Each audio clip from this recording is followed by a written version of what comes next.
This is our Pro Gold TrapMan squirrel trap, designed originally for the exclusion zone round red squirrel areas.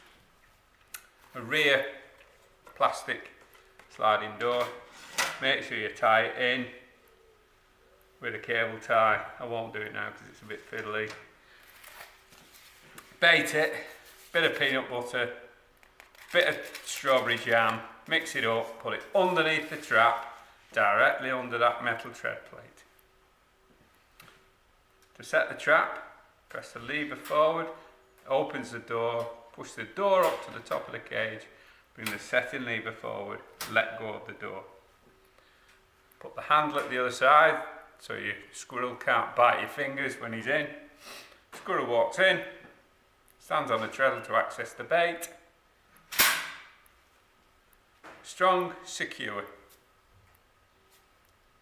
If you want to let it out, if it's a red squirrel and you want to let it out, cut the cable tie, let the squirrel out. If it's a grey one, of course, you can't let him out.